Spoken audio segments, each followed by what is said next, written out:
बिस्मिल्लाहिर्रहमानिर्रहीम। अल्लाहुम्मा सल्लि अला मुहम्मदिन व आले मुहम्मद। उम्मीद करना कि देखने वाले सुनने वाले सब खैर खैरियत दे नाल होंगे। अल्लाह पाक दी रात तुहानूं अपने रहमान विच रखे।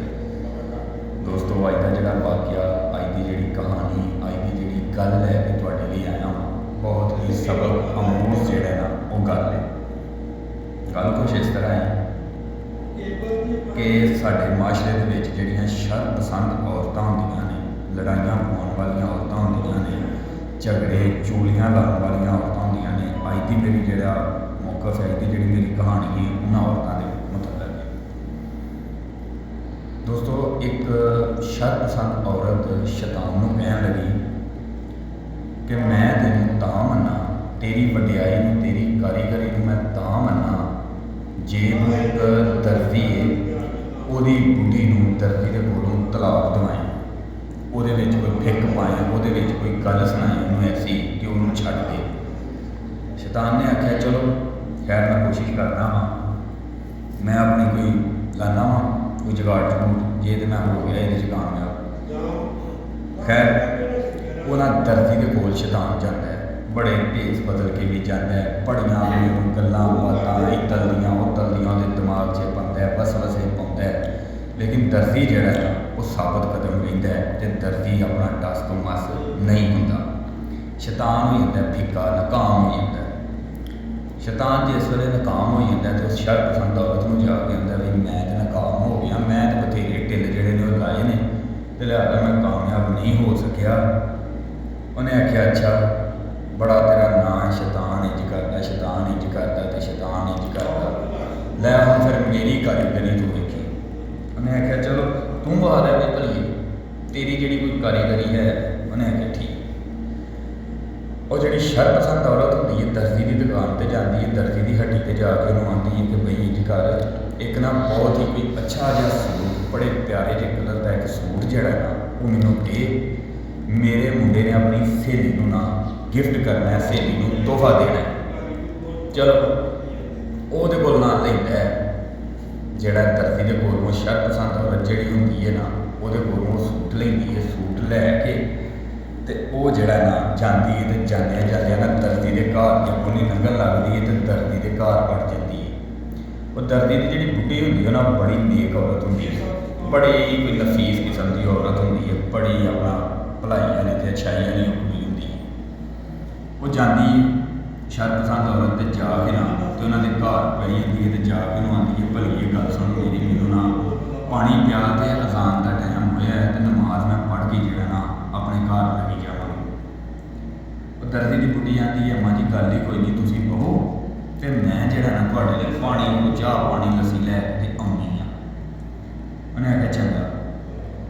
जिस वे जाती है ना लैन किचन पानी लस्सी चाह जो भी उसकी खिदमत कर लगी, वो ना ਜਿਹੜਾ ਉਹਨੇ सूट दर्जी के कोलों शर पसंद औरत ने लिया होंगे ना उन्होंने बूहे के पिछे लगा छड्डदी, बूहे के पिछे रख छड्डदी है।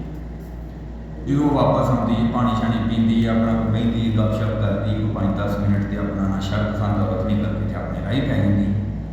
शामां पैंदियां ने, जिस वे शाम पैंदी है ना तो दर्जी जो अपने घर वापस आता है, घर आके तो वो जो बहता खलोंदा तो बहद्या तुरद्या फिरद्या ना उसकी नज़र उस सूट के उत्ते पै जाती।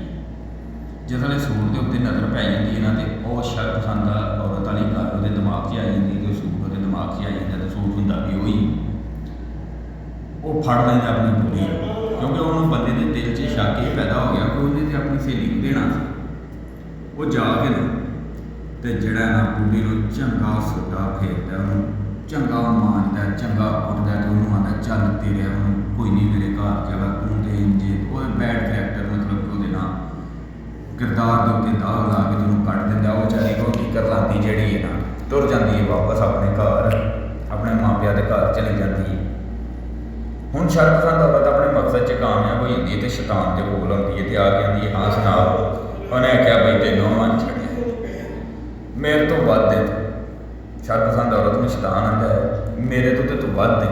उन्हें आख्या गल इत्थे नहीं मुक्की, गल तो इत्थे मुकनी भी नहीं। उन्हें आख्या गल सुन हुण मेरी जे माना च पाया फिक तफा अपना उन्होंने मैं लड़ाई पवाई है, उन्होंने घर झाड़ छड़िया तो मैं घर फिर वसा के भी पावां। शैतान आंदा वाह दे। ਉਹ ਜਾਂਦੀ ਹੈ ਦਰਜੀ ਦੇ ਘਰ ਤੇ ਜਾ ਕੇ ਉਹਨੂੰ ਦਰਜੀ ਨੂੰ ਆਉਂਦੀ ਏ, ਓਹੋ ਮਰ ਗਏ ਮੈਨੂੰ ਤਾਂ ਭੁਲੇਖਾ ਲੱਗ ਗਿਆ ਸੀ, ਸੂਟ ਤੇ ਮੈਂ ਹੋ ਕੇ ਦੇ ਘਰ ਕੱਢਣਾ ਸੀ ਤੇ ਮੈਂ ਜਿਹੜਾ ਨਾ ਤੁਹਾਡੇ ਬੂਹੇ ਦੇ ਵਿੱਚ ਰੱਖ ਗਈ ਹਾਂ ਤੇ ਮੈਨੂੰ ਚੇਤਾ ਭੁੱਲ ਗਿਆ ਤੇ ਹੁਣ ਉਹ ਸੂਟ ਰਹਿਣ ਦਿਓ, ਕਿਉਂਕਿ ਬੰਦਾ ਭੈੜਾ ਲੱਗਦਾ, ਸ਼ਰਮਿੰਦਾ ਹੁੰਦਾ ਕਿਸੇ ਦੇ ਘਰ ਦੀ ਸ਼ੈ ਵਾਪਸ ਕੋਈ ਭੁੱਲੀ ਹੋਈ ਵਾਪਸ ਲੈ ਆਈ। ਤੇ ਇੰਝ ਕਰਕੇ ਮੈਨੂੰ ਹੁਣ ਦਾ ਕੋਈ ਸੂਟ ਨਵਾਂ ਦੇ ਦੇ, ਮੇਰੇ ਕੋਲ ਗਲਤੀ ਨਾਲ ਉਹਦੇ ਘਰ ਚਲਾ ਗਿਆ ਉਹ ਸੂਟ। ਦਰਦੀ ਪਿੱਟਦਾ ਰੋਂਦਾ ਕਰਲਾਉਂਦਾ ਬੜੀਆਂ ਲੀਲਾਂ ਲੈਂਦਾ, ਉਹ ਮੈਂ ਕੀ ਕਰ ਬੈਠਾ ਮੇਰੀ ਬੁੱਢੀ ਤੇ ਬਿਲਕੁਲ ਸਹੀ ਹੈ ਤੇ ਬਦਮਾਸ਼ ਨੇ ਮੇਰਾ ਕੰਮ ਹੀ ਖਰਾਬ ਕਰ ਛੱਡਿਆ। ਦੋਸਤੋ ਗੱਲ ਸੁਣਾਉਣ ਦਾ ਮਕਸਦ ਇਹ ਵੀ ਗੱਲ ਹੋ ਗਈ ਮੁਕੰਮਲ, ਤੇ ਗੱਲ ਸੁਣਾਉਣ ਦਾ ਮਕਸਦ ਇਹ ਵੀ ਕਿ ਜ਼ਿੰਦਗੀ ਦੇ ਵਿੱਚ ਜਿਹੜਾ ਨਾ ਸ਼ਰਪਸੰਦ ਔਰਤਾਂ ਜਿਹੜੀਆਂ ਹੁੰਦੀਆਂ ਨੇ ਉਹਨਾਂ ਨੂੰ ਹਮੇਸ਼ਾ ਮਹਿਫੂਜ਼ ਰਹਿਣਾ ਚਾਹੀਦਾ। ਔਰਤ ਬਹੁਤ ਅੱਛੀ ਕਿਸਮ ਹੈ, ਔਰਤ ਨਿਆਬ ਚੀਜ਼, ਲੇਕਿਨ ਜਿਹੜੀਆਂ ਸ਼ਰਪਸੰਦ ਔਰਤਾਂ ਸਾਡੇ ਮਾਸ਼ਰੇ ਦੇ ਵਿੱਚ ਹੁੰਦੀਆਂ ਨੇ ਨਾ, ਚੁਗਲਖੋਰ ਔਰਤਾਂ ਜਿਹੜੀਆਂ ਸਾਡੇ ਮਾਸ਼ਰੇ 'ਚ ਹੁੰਦੀਆਂ ਨੇ, ਉਹਦੇ ਇੱਟ ਨਾਲ ਇੱਟ ਵਜਾ ਛੱਡਦੀਆਂ ਹੁੰਦੀਆਂ ਨੇ, ਭਰਾਵਾਂ ਨੂੰ ਲਹਿਦਾ ਕਰ ਛੱਡਦੀਆਂ ਹੁੰਦੀਆਂ ਨੇ ਜਿਹੜੀਆਂ ਸ਼ਰਪਸੰਦ ਔਰਤਾਂ ਹੁੰਦੀਆਂ ਨੇ। ਤੇ ਜ਼ਿੰਦਗੀ ਦੇ ਵਿੱਚ ਹਮੇਸ਼ਾ ਮੇਰੀ ਇੱਕ ਗੱਲ ਯਾਦ ਰੱਖਿਓ ਕਿ ਜਿਹੜੀਆਂ ਸ਼ਰਪਸੰਦ ਔਰਤਾਂ ਹੁੰਦੀਆਂ ਨੇ ਉਹਨਾਂ ਨੂੰ ਇਨਸਾਨ ਨੇ ਆਪ ਬਚਣਾ। ਉਹਨਾਂ ਦੇ ਮੱਥੇ ਉੱਤੇ ਕੋਈ ਨਹੀਂ ਲਿਖਿਆ ਹੁੰਦਾ ਕਿ ਔਰਤ ਜਿਹੜੀ ਹੈ ਚੁਗਲਖੋਰ ਹੈ ਜਾਂ ਸ਼ਰਪਸੰਦ ਹੈ। ਇੱਕ ਗੱਲ ਯਾਦ ਆ ਗਈ ਕਿ ਔਰਤ ਅਗਰ ਚਾਹੇ ਨਾ ਤਾਂ ਮਰਦ ਨੂੰ ਖੋਤਾ ਵੀ ਬਣਾ ਸਕਦੀ ਹੈ, ਤੇ ਅਗਰ ਔਰਤ ਹੀ ਚਾਹੇ ਨਾ ਤਾਂ ਮਰਦ ਨੂੰ ਸ਼ੇਰ ਵੀ ਬਣਾ ਸਕਦੀ ਹੈ। ਔਰਤ 'ਚ ਇੰਨੀ ਪਾਵਰ ਹੈ। ਤੇ ਲਿਹਾਜ਼ਾ ਜ਼ਿੰਦਗੀ 'ਚ ਕੋਸ਼ਿਸ਼ ਕਰਿਆ ਕਰੋ ਕਿ ਔਰਤਾਂ ਦੇ ਨਾਲ ਘੱਟ ਹੀ ਜਿਹੜਾ ਨਾ ਕੋਈ ਦਿਲ ਦੀ ਕੋਈ ਆਪਣਾ ਰਾਤ ਦੀ ਗੱਲ ਜਿਹੜੀ ਹੈ ਨਾ ਸ਼ੇਅਰ ਕਰਿਆ ਕਰੋ। ਰਾਤ ਦੀ ਗੱਲ ਦੇ ਮੁਤਲਕ ਮੇਰੀ ਇੱਕ ਵੀਡੀਓ ਮੁਕੰਮਲ ਪਿੱਛੇ ਪਈ ਹੈ, ਜਿਸ ਭਾਈ ਨੇ ਵੀ ਸੁਣੀ ਹੋਈ YouTube 'ਤੇ ਜਾ ਕੇ ਚੈਨਲ 'ਚ ਵੇਖ ਸਕਦੇ।